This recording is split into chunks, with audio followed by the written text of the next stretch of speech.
Bien, bonjour et bienvenue pour ce webinaire qui a pour thème 5 axes incontournables pour créer son service achat. Le webinaire sera présenté par Vanessa Lemot, experte des achats avec plus de 15 ans d'expérience dans différents domaines, la construction, les services, le public et le nucléaire. La présentation durera environ 20 minutes et sera suivie par une dizaine de minutes pour répondre à vos questions. Durant cette présentation, vous pouvez poser vos questions avec l'outil chat conversation en bas de votre écran et je les formulerai à Vanessa Lemot à la fin de sa présentation. Si vous ne voyez pas correctement les slides projetés, vous pouvez utiliser l'option d'affichage en haut de votre écran afin de le régler. Et il est maintenant temps d'entrer dans le vif du sujet. Je laisse la parole à Vanessa Lemot. Bonjour, merci Nicolas. Donc Vanessa Lemot, effectivement un peu plus de 15 ans d'expérience dans les achats et à minima de création de services achats dans le BTP, comme vous l'avez dit, le Facility Management. Donc, l'idée de ce... Ah, ça commence sur... Ah. Ça y est. Donc, vous voyez à l'écran le sommaire qui s'affiche. Nous allons procéder en cinq temps ou en 5 étapes. On va commencer par un peu d'histoire. Se poser la question de à quoi sert un service achat. Je pense que ça paraît intéressant et nécessaire.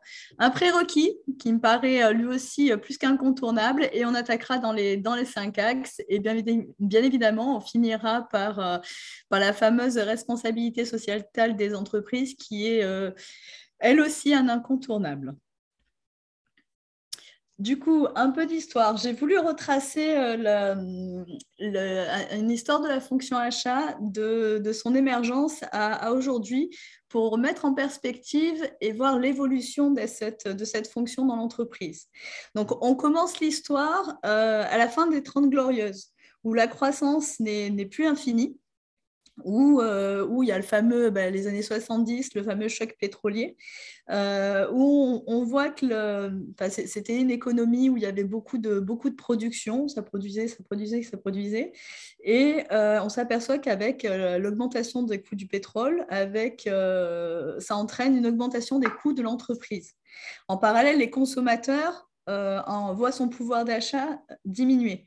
Donc l'entreprise, face à ça, qu'est-ce qu'elle va faire? Elle va devoir évoluer, sinon elle va mourir. Et à partir de ce moment-là, on voit l'émergence d'un service achat qui était déjà des appros, qui était d'abord des appros, se dire, bon, on a besoin de commandes, donc on commande. Et ce côté appro va se transférer, se décaler pour une meilleure maîtrise des coûts vers un service achat. Alors, je ne vais pas encore dire un vrai service achat, mais une façon de mieux acheter et pas seulement approvisionner les matières dont l'entreprise a besoin pour produire ou pour proposer des services. Donc, jusqu'à à peu près les années 90, on va avoir une évolution de cette fonction achat on va même avoir jusqu'à une distinction entre achat et approvisionnement. Il y a même une définition de l'AFNOR que je vous donnerai dans le webinaire qui fait ce distinguo. Et on va progressivement aller de l'achat de production, de l'achat direct, vers l'intégration aussi d'achat indirect. On commence à intégrer aussi des notions de panel fournisseur. Il y a une espèce de professionnalisation des achats où on intègre des notions de créer et de piloter des fournisseurs. Il faut qu'ils soient performants. En parallèle, pour mémoire dans l'histoire, les années 70, c'est aussi l'émergence du lean qui vient du Japon. C'est les entreprises qui commencent à se dire, tiens, pour réduire mes coûts, je dois réduire mes coûts, ok. Donc, je dois être dans les délais, parce que je ne suis plus tout seul, il y a un environnement concurrentiel, il y a une notion de qualité, le fameux triptyque qualité, coût, délai. Donc là, l'acheteur, il passe du moins cher, mais avec le triptyque qualité, coût, délai. Il y a encore une évolution. On commence à parler de risque aussi, de risque financier, on a parlé de la qualité, on a parlé de la quantité. Et on va au fur et à mesure évoluer. Et là, on arrive dans les années 90-2000, où là, on pourrait parler de la 3e révolution industrielle. Il y a l'avènement de la mondialisation et d'Internet. Donc là, il y a un terrain de jeu un peu plus grand pour les acheteurs. On a du sourcing, on a de la concurrence, on a le libre-échange. Et là, à partir de là, moi, j'ai l'impression qu'il y a aussi une accélération de cette fonction qui est de plus en plus réticulaire, c'est-à-dire en réseau, que ce soit en interne, parce qu'il y a aussi ça, qui dit achat indirect, dit aussi échanger et être au service des clients internes de l'entreprise, les services marketing, les services R&D, on en a parlé au travers aussi vaguement de l'industrie. Et là, l'achat prend de plus en plus de place. Et de nos jours, on voit aussi, avec l'avènement d'Internet, qui est maintenant dans notre quotidien, cette nécessité pour l'acheteur d'être digital. On a parlé à un moment de l'acheteur 4.0, d'être innovant. On parlait aussi dans certaines industries de co-développement, d'être à l'affût d'innovation. Ça fait partie, c'est des thématiques qui ressortent depuis quelques années, et jusqu'à la RSE. Et donc, l'acheteur doit être toujours dans une évolution perpétuelle en ayant une place de plus en plus, on va dire, grande ou marquée, avec des impositions de plus en plus grandes au sein de l'entreprise. Donc voilà pour la partie histoire et la partie d'une fonction qui est quand même assez récente et qui en vient à avoir un enjeu important dans l'entreprise. Ça me paraissait important de commencer par ça. Après, je me suis posé la question, je me suis dit, tiens, on va faire un webinaire sur créer un service achat, mais en fin de compte, à quoi ça sert? C'est un peu provoque comme question, mais à quoi ça sert un service achat, une mission stratégique? Tout d'abord, pour poser le contexte, il faut poser un enjeu. Donc, en moyenne, dans tous les secteurs confondus, les achats représentent 60% du chiffre d'affaires dans l'entreprise. Voilà, ça, c'est une moyenne au niveau européen. Dans certaines PME, ça va jusqu'à plus de 80% du chiffre d'affaires. Donc, à partir du moment où vous posez un enjeu pareil, où vous avez plus de la moitié de la valeur de votre entreprise qui est à l'extérieur, ça veut dire qu'il y a une ressource extérieure à gérer, appelée des fournisseurs et des sous-traitants, et ça veut dire qu'il y a besoin de quelqu'un ou de quelques-uns ou quelques-unes spécialistes pour gérer cette valeur. Donc, voilà. Ça, c'est un postulat de base. Et donc, c'est quoi aussi un service achat? C'est un service qui doit contribuer à la performance globale de l'entreprise, en s'inscrivant bien évidemment dans la stratégie de l'entreprise. Donc voilà, les fonctions de base, c'est garantir les achats et biens et services d'entreprise, c'est créer la valeur. La création de valeur est une notion très importante, et c'est protéger l'entreprise. On a parlé de notion de risque. C'est aussi dans le job, si je puis dire, de la fonction achat. Voilà comment je définirais ce service achat et ses missions stratégiques. Alors, un prérequis, donc le fameux prérequis. Pour moi, le fait que la direction générale soit convaincue et soit derrière, ou en tout cas très partie prenante, c'est indispensable, que ce soit en démarrage ou à chaque étape de la création d'un service achat. C'est incontournable. Vous ne pouvez pas avoir de fonction achat qui fonctionne si vous n'avez pas une direction générale, donc un patron, un comité de direction ou COMEX, peu importe, qui soit là, qui y croit et qui pousse. La façon de le voir aussi, c'est d'avoir votre direction achat ou votre service achat en comité de direction, c'est-à-dire dans ces instances dirigeantes. Je vous ai mis un chiffre, effectivement, en 2022, 62% des directions achats sont rattachées au patron ou sont présentes au COMEX. C'est mon cas, et ça a été mon cas dans mes précédentes missions. Ça a été d'ailleurs, ça a fait partie du deal de mon embauche, de dire je veux bien créer le service achat. Ça c'est génial, ça m'éclate comme mission. Par contre, je veux être au niveau du comité de direction pour être équivalent à mes pairs opérationnels et à mes autres fonctions, aux autres fonctions transverses. Et dans l'organigramme, ça marque le pas, la fonction achat est prise en compte. Donc, c'est quelque chose d'indispensable, qu'il faut qu'il y ait cette connexion. À chacun de mes postes, notamment les 2 derniers, le rattachement hiérarchique était aussi au niveau du patron. c'est vraiment important. Donc, à partir de là, une fois qu'on a posé ces bases, on va attaquer les 5 axes qui me paraissent incontournables. Donc, le premier, c'est les ressources humaines. Et oui, c'est l'élu. Vous avez reconnu Matrix. C'est choisir la bonne personne au démarrage. Alors, il y a plusieurs réponses possibles. À ce niveau, pardon. Soit vous dites, je prends un risque quelque part, mais comme tout, j'embauche quelqu'un avec un profil suffisamment expérimenté, où je fais le pari de la jeunesse, mais accompagné aussi. Soit je passe par un cabinet extérieur.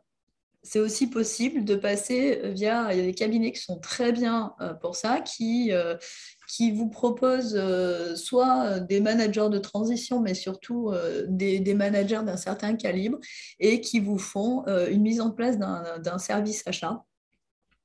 Et qui vous permettent d'avoir aussi un benchmark d'autres sociétés dans votre secteur d'activité ou par ailleurs. Donc ça peut être une option. Interne ou externe, c'est une question, parce que vous pouvez vous dire aussi, tiens, j'ai quelqu'un qui veut évoluer, qui veut peut-être évoluer vers une fonction achat. OK, pourquoi pas? Quelque part, la masse salariale, vous l'avez déjà dans votre entreprise. Ceci étant dit, alors là aussi, retour d'expérience, les achats, c'est un vrai métier. Et l'acheteur, la négociation ne fait pas que l'achat. Donc, faire monter une personne en compétence et la transposer dans un service achat, c'est possible, avec tous les écueils que vous pouvez avoir. C'est-à-dire qu'il faut la former, il faut vraiment qu'il y ait un esprit achat, il faut qu'il y ait des compétences, des capacités. Et encore une fois, l'achat ne se limite pas à la négociation. Juste à titre d'information, dans une volonté de réduction de coûts, la négociation, c'est 30% de ce qui est possible de faire. Tout le reste, c'est ce qui se passe par ailleurs et on va en parler. Donc voilà. Donc encore une fois, vous avez le choix avec les écueils. Recruter le bon profil, ça veut dire aussi bien choisir son CV, et ça veut dire, alors hein, c'est très acheteur, une définition du besoin, ça veut dire avoir une fiche de poste, une fiche de mission, on va dire, très claire. Donc voilà, qu'est-ce que vous voulez pour votre entreprise? En gros, soit on y va et on veut vraiment créer une structure achat. Et là, on s'entoure de ressources expertes qui ont à la fois les compétences et le savoir-être, parce que c'est aussi quelqu'un qui est en interaction avec plein de monde. Donc, il faut un certain savoir-être, il faut une certaine agilité. Enfin, il y a 2-3 critères pour un acheteur. Soit vous dites, bon, je veux faire un essai, je passe par un cabinet extérieur. Dans tous les cas, et par la suite, si ça fonctionne et le service devra grossir, parce qu'il y a un moment, une seule personne, ça peut être un peu court, un accompagnement, former les personnes et même former les internes, ce que j'ai appelé les clients internes dans l'entreprise. C'est vraiment important pour toujours avoir un update et être à jour. Voilà, le premier axe, c'est ça, c'est la ressource humaine, la bonne personne. Passons au deuxième, donc le vif du sujet. Une fois que j'ai trouvé la bonne personne, qu'est-ce que je fais? Un truc on va dire très basique et qui fait partie, c'est du bon sens, c'est de se dire, bon, j'ai une entreprise avec différents services et donc je vais l'auditer, même si j'aime pas ce terme, je vais faire un état des lieux. Donc l'état des lieux, c'est des interviews, beaucoup d'interviews et de questionnements, et c'est se dire comment fonctionne cette entreprise, comment ça se passe en termes d'achat. Donc, je fais une espèce d'évaluation de la maturité achat de l'organisation. Il existe d'ailleurs, il existe des outils, des grilles, je pourrais vous en montrer tout à l'heure si vous en voulez. Et se dire, je vais voir chaque personne, chaque partie prenante, comme on dit, et lui poser des questions de comment ça se passe de la commande sur l'ensemble en fait du process achat.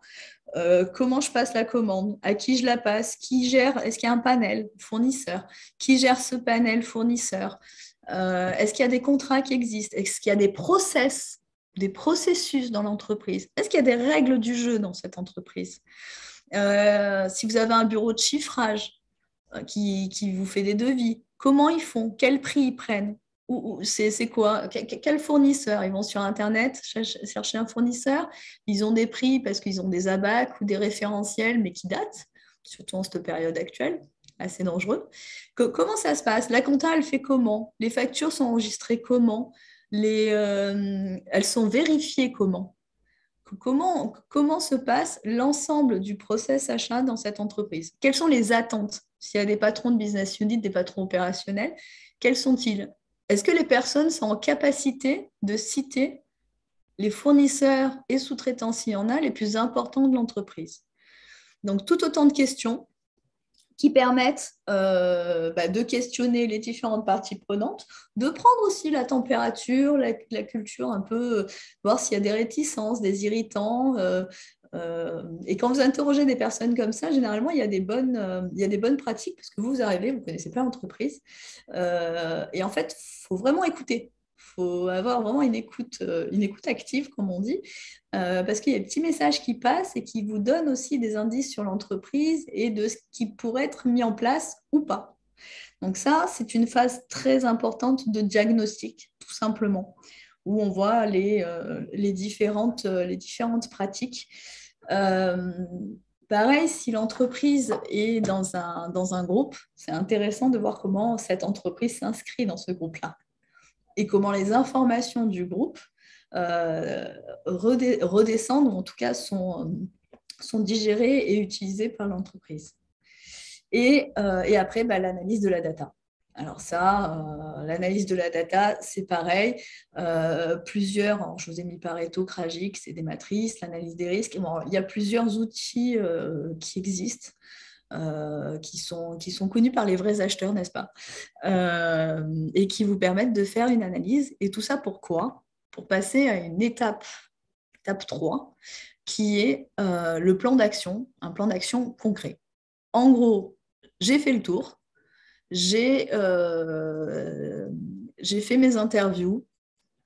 Tant qu'à faire sur un support prédéfini, ça c'est un peu de méthodo, mais ça permet d'éviter d'avoir des notes à droite à gauche. J'ai fait mes petites matrices, j'ai fait mon analyse de mes fournisseurs, de mes sous-traitants, pourquoi pas.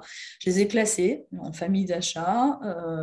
J'ai écouté les besoins aussi des opérationnels, des différents services et de la direction, échanger avec le ou la patronne. Et à partir de là, je définis un plan d'action, une stratégie. Donc, quels sont les objectifs? Qu'est-ce que je veux faire? Quand vous arrivez dans une entreprise où il n'y a rien, généralement, il y a plein de choses à faire.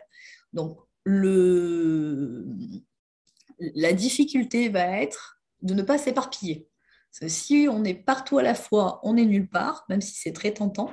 Ça, c'est une première chose. Et après, il faut y aller par priorité, histoire de ne pas diluer non plus les actions. Donc, quels sont les objectifs? Quand on pose cette question, on pose aussi la question des objectifs de l'entreprise. Ne pas oublier qu'un service achat n'est pas un service à part. C'est un service qui s'inscrit dans la stratégie de l'entreprise. Donc, les objectifs, la stratégie achat, les stratégies par famille d'achat, comment j'adresse un marché fournisseur, quelles sont mes ressources, on en a parlé, comment je les suis aussi, comment je mesure. Ça veut dire mettre en place un tableau de bord. Ça veut dire aussi donc les priorités, le timing et un tableau de bord pour se dire voilà où j'en suis. Voilà où je veux être à 6 mois, 12 mois, 18 mois, etc. Hyper important. Vous pouvez faire une analyse de la maturité et voir aussi, peut-être pas à 6, mais à 12, 18, où en est la maturité. Le 4e axe, c'est la communication. Donc, axe hyper important aussi. Donc, le qui, quand, comment, déjà au niveau du plan, du plan d'action, même avant au niveau des interviews. Toujours faire un espèce de kick-off en disant, bah, voilà, j'arrive, je vais vous interviewer, je vais écouter vos besoins, je vais vous poser des questions pour comprendre leur regard, vos motivations, etc. Donc ça, c'est tout ce qui est interne. Je veux dire, comment on fait? Le plan. Qu'est-ce que j'ai en tête en termes de stratégie achat pour pouvoir aussi embarquer les personnes. Vous ne pouvez pas râler après si ce n'est pas appliqué, si vous n'avez pas communiqué en amont. Ça paraît basique, mais c'est des erreurs qui arrivent. Il y a de la communication interne, communication sur ses succès aussi. Parce qu'un service achat, il ne faut pas oublier qu'un de ses objectifs, c'est d'être performant. Donc, être performant, donc il y a la partie financière extra-fi. Au départ, ça passe par du financier. Donc, communiquer sur ses succès. Voilà ce que nous avons réalisé. Voilà, j'ai signé un contrat cadre. Donc, communiquer en interne. Et après, il y a communiquer aussi en externe vis-à-vis de ses fournisseurs, soit par les business reviews, par se présenter l'organisation, se présenter aussi ses objectifs, sa stratégie en fonction des fournisseurs. Donc la communication est importante. Et le comment, bon, il y a le mail, parce que les personnes reçoivent 150 mails par jour. Et il y a aussi, donc c'est pas parce que vous avez envoyé un mail que l'info est reçue. Et il y a aussi les réunions, l'échange, l'informel, le café. Et tout ça pour en venir à quoi? Pour en venir aussi à la culture achat. C'est important d'intégrer d'intégrer et de développer, c'est parce que ce n'est pas inné, une culture achat. C'est-à-dire se dire, bah, voilà, dans une organisation, quelle est la valeur ajoutée, apportée par les acheteurs. C'est quoi ma contribution à la performance globale. Donc cette culture achat, elle n'est pas, encore une fois, elle n'est pas innée, elle ne se décrète pas, et elle a besoin, comme tout, d'être insufflée, d'être travaillée quasi quotidiennement. Alors ça passe déjà par une définition claire d'une stratégie achat, une définition claire et lisible de tous, qui permet de s'accorder et de répondre à une stratégie d'entreprise. Mais ça passe aussi par la communication, encore une fois, des success stories, bah tiens, j'ai rencontré un fournisseur, d'être toujours, en fait, l'acheteur doit être toujours en train de faire des liens à droite, à gauche, et quand il croise quelqu'un, arriver à trouver un sujet qui le raccorde et s'intégrer comme ça là-dedans, pour qu'à un moment, à chaque fois qu'on parle d'achat, on pense à vous, enfin, on pense à l'acheteur. Voilà, ça c'est assez indispensable. Ou à minima, qu'on se dise, oh là, je vais faire un truc, c'est peut-être pas à moi de le faire, je vais poser la question, est-ce que j'ai un fournisseur? Voilà, commencer à vraiment inculquer des réflexes chez certains. Et enfin, je voulais parler de RSE, parce que tout simplement, outre le fait que ce soit à la mode, ça me paraît être quelque chose d'important d'intégrer des achats responsables. Ça se matérialise comment par la notion d'achat responsable. D'abord, qu'est-ce qu'un achat responsable? Il faut quand même avoir une petite définition. C'est un achat qui minimise les impacts environnementaux et sociaux et favorise les bonnes pratiques en termes d'éthique et de droits humains. Donc, ça fait écho, bien évidemment, aux 7 principes fondamentaux de la responsabilité sociétale des entreprises. Et dans le cadre de la création d'un service achat, ça me paraissait difficile, voire quasi impossible, de ne pas parler de RSE. Pour quelle raison? Mince. Parce que déjà, vous avez on va dire des contraintes, en tout cas la législation, qui tend de plus en plus à imposer aux entreprises de prendre des mesures sur ces points-là. Je peux citer 2009, le Grenelle de l'environnement, 2015, la loi sur la transition énergétique, la loi PAC de 2019. Donc, il y a des tas de législations qui viennent, puis je n'ai pas parlé du domaine public non plus, il y a des tas de législations qui viennent imposer quelque chose qui devient, bon, on va dire, une urgence. Et on est en France, donc si on n'impose pas, malheureusement, ça n'avance pas. Vous avez cette première partie. Vous avez les actionnaires. D'être une entreprise responsable, c'est important. Alors, c'est important en termes d'image, ça fait vendre, ça l'est de plus en plus. On vient de traverser 2 crises, qui ne sont pas tout à fait finies, qui ont aussi fait prendre conscience de pas mal de choses. Et là-dessus, vous avez une autre partie prenante, vous avez des collaborateurs. De plus en plus de collaborateurs ont besoin de sens. Et besoin de sens et ont des valeurs, parce que ça s'appelle comme ça, et ont envie de travailler dans une entreprise qui ne met pas de côté les achats responsables, qui ne se dit pas, bof, c'est une composante par ailleurs ou c'est un truc pour vendre, mais qui veut être vraiment dans ce projet-là. Du coup, vous, en tant le service achat, en tout cas l'acheteur, le directeur des achats, le responsable des achats, doit prendre en compte cet aspect-là. Bien évidemment, et les clients, j'ai oublié une des parties prenantes importantes, parce que on est dans un système, encore une fois, réticulaire, une espèce d'écosystème où on est aussi obligé, vous, en tant qu'entreprise, de suivre les précaux des clients et vice-versa, et d'en imposer à nos fournisseurs. Donc voilà, donc c'était un axe qui me paraissait très important qu'il fallait aborder. Oui, vous, personnellement, c'est quelque chose qui me touche. Et tout ça pour dire achat responsable ou non, ça dépend aussi de la maturité de l'entreprise. Ça dépend dans quel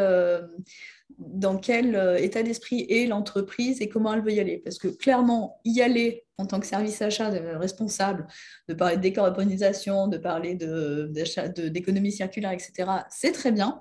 Mais y aller tout seul dans son coin, si l'entreprise n'est pas encore mûre pour ça, c'est juste pas possible. Voilà.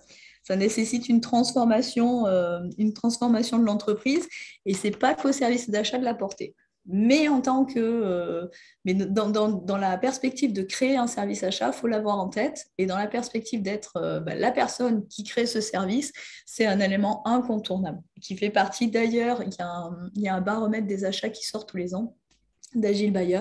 Et ça fait partie des 3 préoccupations d'une direction achat d'aller dans cette voie-là. Voilà, écoutez, moi j'en ai fini. Nicolas, je vous laisse la main. Oui, merci beaucoup Vanessa pour cette présentation qui est très riche en enseignements. Et effectivement, on a reçu déjà une réaction en live et puis des questions en message privé que j'ai reçues. Alors, la première, donc vous pouvez effectivement continuer à formuler vos questions via l'outil chat et je les transférerai effectivement à Vanessa avec plaisir. Donc, la première réaction, c'était par rapport à l'axe 1, les ressources. Il y a effectivement cabinet externe, mais il ne faut pas oublier non plus les indépendants qui sont généralistes ou sur des niches. Voilà, donc ça, c'est la première action. Vanessa, vous voulez peut-être commenter peut-être cette réaction ou... Ah oui, oui, complètement. Effectivement, il ne faut pas oublier les indépendants. Je suis bien placée parce que j'avais créé mon entreprise à une époque Covid. Et effectivement, les indépendants avec un bon background et une expertise, encore une fois, achat, sont tout à fait audibles et en plus, ça vous coûtera moins cher. Alors, on a reçu aussi une question par ailleurs. Vous parliez de PME tout à l'heure. La recette est-elle la même pour créer un service achat dans un grand groupe ou dans une PME? Oui, enfin, il y a forcément des différences parce que dans une PME, il y a moins de ressources, il y a peut-être une volonté il y a des risques qui sont un peu moins dilués, on va dire, que dans un grand groupe. Mais globalement, la recette est toujours la même. Il faut avoir la bonne personne. Vous commencerez toujours par un état des lieux. Il n'y aura pas le lien avec le grand groupe. Il y aura toujours ce questionnement de comment on achète, qu'est-ce qu'on achète, est-ce qu'on achète des matières premières, je ne suis pas rentrée dans le détail parce que le timing ne permet pas, mais qu'est-ce qu'on achète, est-ce qu'on achète de la prestation intellectuelle et ça, que ce soit une PME ou une structure un peu plus, une grosse structure, c'est les mêmes questionnements. Le seul truc peut-être, c'est que l'acheteur sera beaucoup plus couteau suisse Et aura, enfin, il y a ça. Donc ça, c'est un premier. Et encore que, parce que vous pouvez être assez unique dans un grand groupe. La deuxième partie, c'est l'effet volume. C'est-à-dire que si vous avez des experts, enfin, si vous recrutez quelqu'un qui a une expérience dans un grand groupe et qui arrive dans une PME, il va passer sur un span, donc un scope d'achat moindre. Et il n'aura pas ces effets volume de grands groupes face à des fournisseurs. Enfin, la façon d'aborder les choses sera un peu différente, mais la méthode reste la même. Alors, très bien, merci pour cette précision, Vanessa. Donc, il y a une remarque et question de Vincent Dagnas. Alors, donc, la présentation est très claire. Tu as mis en avant les RH, je suis d'accord. Et les outils systèmes pour extraire de la donnée, peux-tu en parler également, s'il te plaît? Les outils? Les outils et systèmes pour extraire de la donnée. Ah oui. Effectivement, je suis passée vite là-dessus. Ça dépend effectivement. Il faut aller voir le RP utilisé par l'entreprise. Alors, soit c'est en mode très basique et on fait une extraction, le bon vieil outil Excel avec des tonnes de lignes. Alors, je pense que ça fera bien sourire Vincent. Et vous amusez à faire des tris de données pour retrouver vos petits, avoir une classification d'acheteurs. Après, il y a d'autres solutions qui existent. Et c'est là où, que ce soit indépendant ou cabinet de conseil, qui vous permettent d'avoir maintenant des façons de trier la data, quel que soit le RP de départ, beaucoup plus rapide. Voilà. Donc, il y en existe plein. Je ne veux pas faire de pub, mais il y en existe pas mal sur le marché. Je sais que ça existe pour avoir fait des conférences par ailleurs. Donc, ça, c'est la donnée de base. Par la suite, Vincent a raison, il y a toute une partie, tout un questionnement que je n'ai pas abordé là parce qu'on n'avait pas le temps sur le SI-achat. Donc, qu'est-ce que je mets en place? On est dans un monde de digitalisation où la data est assez tentaculaire. Qu'est-ce que je mets en place pour bien gérer cette data, pour que ce soit immédiat, pour que j'arrive à avoir des données fiables et que je n'ai pas à reprendre. Moi, je me suis vue à mes débuts d'acheteur des fichiers Excel avec 300 000 lignes, quoi. C'est insupportable. Donc voilà, et ça existe. Actuellement, enfin, dans le poste que j'occupe actuellement, on a mis en place même des outils nous-mêmes via du Power BI qui permet à la fois de récupérer la data de l'outil informatique, enfin de l'outil l'ERP de l'entreprise, et à la fois d'avoir le tableau de bord. C'est-à-dire qu'il y a un beau suivi de mes achats en simultané, et c'est génial. Je ne sais pas si j'ai répondu à Alors, Vincent. J'ai été un peu plus loin sur les questions. mais si justement ça vient à point, Catherine Herman, pardon, a justement réagi et a posé la question quel intérêt d'un SI achat? Donc tu as un petit peu répondu dans ce sens, peut-être peux-tu compléter, mais voilà. Quel est L'intérêt, c'est d'avoir de la donnée immédiate, de la donnée si possible fiable.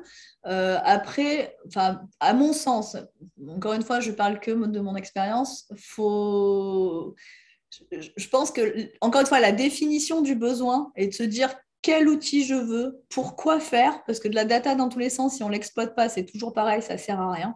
Qu'est-ce que je veux en faire pour pas me noyer dans la data? Qu'est-ce qui existe aussi dans l'entreprise? Parce que, encore une fois, les achats, ce n'est pas un monde à part de l'entreprise, mais il faut vraiment que ce soit connecté à l'entreprise.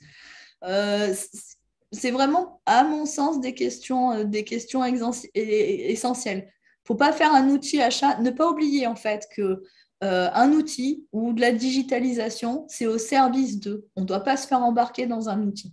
Il faut vraiment que ça fluidifie. Les maîtres mots, c'est la fluidification et la simplification. Si vous ne faites pas ça, ça me paraît compliqué. Voilà, c'est un outil. Il faut vraiment que ça aide, que ça reste un outil. Très bien, Vanessa. Alors, on va passer à une dernière question. Donc, comment convaincre les personnes? Parfois, les achats sont un précaré des directions opérationnelles. Ah, oh là, ça c'est un grand moment, ça. Comment convaincre des personnes? Alors, encore une fois, je parle de mon expérience venant du BTP, donc avec des personnes très, comment dire, très protectrices avec de leurs fournisseurs, c'est leur précaré. Puis la négociation, c'est un peu le côté ludique du truc. Ils aiment bien ça. Donc, il va débarquer un acheteur. Puis bon, le fournisseur, ça fait 20 ans qu'ils le connaissent. Donc voilà, vous avez tout un contexte comme ça. En tout cas, dans le BTP, c'était assez, sans être caricatural, c'était assez comme ça. Je pense qu'il faut convaincre de façon pragmatique. C'est-à-dire que faites un coup. Moi, j'ai commencé comme ça, sur un projet. Je vais, bah, moi, je vais être intégrée sur le projet en chiffrage et pour vous montrer ce que ça prouve. Et sur une affaire, une fois qu'on l'a gagnée, d'être en amont et de se dire, bah, je veux être dans la réunion de lancement et faites-moi confiance, donnez-moi quelques lots à traiter. Bah, pas tous, parce que je vais pas me... Et c'est avec ces success stories qu'il faut communiquer par ailleurs, c'est en prouvant la valeur. Et pas seulement en prouvant sur la difficulté. C'est-à-dire que le gros truc aussi des opérationnels, c'est de se dire, ah bah tiens, j'ai un litige, j'ai un problème avec le fournisseur, j'appelle le service achat. C'est le bureau des plaintes, le service achat. Non, non, non, non. La valeur, elle n'est pas là. Elle est en amont. Et du coup, pour répondre, c'est ça, c'est de résister aussi un peu à ça, répondre à ça, il faut être souple, il faut répondre et tout ça, mais aussi s'incruster sur d'autres sujets un peu plus opérationnels et montrer que d'abord, on arrive à récupérer de l'argent, parce que dans un service achat, la première étape, c'est le gain, de se dire, bon, bah, j'ai gagné de l'argent. Les autres étapes, c'est de la qualité, c'est de l'extra financier. Et déjà, d'arriver à montrer ça par un exemple, ça commence comme ça. Avoir la confiance, de toute façon, ça se gagne au fur et à mesure. Donc, c'est des petits enjeux à droite-gauche comme ça. Et le coup qui va faire que, ah ouais, elle ou il est vachement utile. Alors, une dernière remarque de Vincent Dagnas. Donc, oui, la preuve par l'exemple et step by step, et le bouche à oreille fonctionnera sur des cas concrets. C'est la meilleure communication. Oui, je suis Voilà. d'accord. Si je peux rebondir, le truc aussi, c'est que dans une assemblée, vous n'aurez jamais 100% de suffrage en votre faveur. Alors, je vous le dis parce que j'ai fait l'erreur au tout début et je me suis dit, mais c'est pas possible, je vais essayer de tous les convaincre. C'est pas possible. Vous ne pouvez pas vendre quelque chose, vous ne pouvez pas faire boire un âne qui n'a pas soif. Je suis désolée, mais c'est comme ça. Et du coup, regardez les personnes qui vous sont favorables et les personnes pour lesquelles vous sentez qu'il y a une écoute, qu'il y a un retour, etc. Travaillez avec elles. Et comme tu dis, Vincent, le bouche à oreille et de se dire, bah voilà, et communiquer. Ah bah avec lui, j'ai réussi à faire ça, on a gagné 10%, et puis en plus, on a un contrat à longue durée, puis le fournisseur, là, il nous a sauvés sur une difficulté parce que relation long terme, etc. Et au fur et à mesure, les autres viendront. Alors, merci beaucoup Vanessa pour ces réponses précises. Donc, malheureusement, donc le temps qui nous était imparti est déjà écoulé. Nous arrivons donc au terme de ce webinaire. On serait bien donc resté ensemble effectivement pour continuer à échanger sur ce sujet passionnant et primordial pour les acheteurs. Mais rassurez-vous, ce webinaire donc a été enregistré. Il sera disponible dans la journée sur parcourscroisé.com. Je vous invite également à rejoindre les groupes de discussion dédiés aux achats sur Parcours Croisé afin d'interagir avec vos pairs et retrouver de nombreux articles déjà publiés par nos auteurs, notamment Vanessa Lemot et Vincent Dagnas qui publient régulièrement sur ces sujets. N'hésitez pas à liker, à commenter afin d'enrichir les débats. Je vous remercie donc d'avoir assisté à ce webinaire et je remercie Vanessa Lemot pour sa présentation. Merci beaucoup. Merci à tous, bonne journée. Merci Nicolas.